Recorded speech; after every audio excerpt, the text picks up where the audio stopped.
യോഹന്നാൻ സ്നാപകന്റെ തലയിൽ കുറഞ്ഞതൊന്നും ഹെരോദായുടെ ഭാര്യയ്ക്ക് സംതൃപ്തി കൊണ്ടുവരികയില്ലായിരുന്നു. അത് രാജ്യത്തിന്റെ പകുതിയായാലും. ഇപ്പോൾ മകൾ സമ്മാനിച്ച അവളുടെ കയ്യിലിരിക്കുന്ന താലത്തിൽ അവളെ കുറ്റം വിധിച്ച നാവുമുണ്ട്. ഇനിയും തങ്ങളുടെ പാപങ്ങൾക്ക് നേരെ ശബ്ദിക്കാൻ ഒരു നാവും പൊങ്ങില്ല എന്ന ആത്മവിശ്വാസം കൂടെ ആ ആശ്വാസത്തിന് പിന്നിലുണ്ട്. എന്താ അമ്മേ, ഈ തലയ്ക്ക് രാജ്യത്തിന്റെ പകുതിയേക്കാൾ വില നീ കൽപ്പിക്കുന്നത് എന്ന ചോദ്യം മതിയായിരുന്നു മകൾക്കെതിരെയും തിരിയുവാൻ. അവർക്കെന്ത് സംഭവിച്ചെന്നോ അവരുടെ അന്തം എന്തായിരുന്നുവെന്നോ സുവിശേഷങ്ങളിൽ സൂചനയില്ല.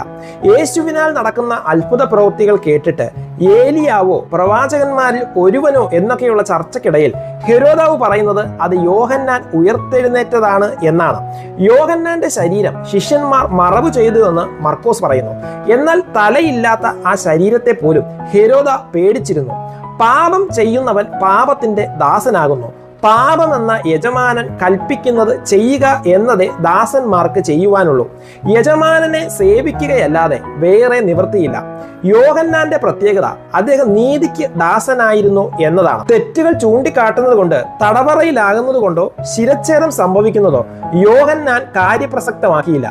ഒറ്റ കാര്യം യോഹന്നാന് യേശുവിൽ നിന്ന് അറിഞ്ഞാൽ മതിയായിരുന്നു. നിനക്കായിരുന്നോ ഞാൻ വഴി നിരപ്പാക്കിയത്, അതോ ഞങ്ങൾ മറ്റൊരുവനെ കാത്തിരിക്കണോ? നിനക്കാണെങ്കിൽ എൻ്റെ ഭൂമിയിലെ ദൗത്യം അവസാനിച്ചു കഴിഞ്ഞു. യോഹന്നാൻ അപ്പോസ്തലൻ താൻ എഴുതിയ സുവിശേഷത്തിന്റെ ആദ്യ ഖണ്ഡികയിൽ തന്നെ കോറിയിടുന്നത് ദൈവം അയച്ചിട്ട് ഒരു മനുഷ്യൻ വന്നു, അവന് യോഹന്നാൻ എന്ന് പേർ.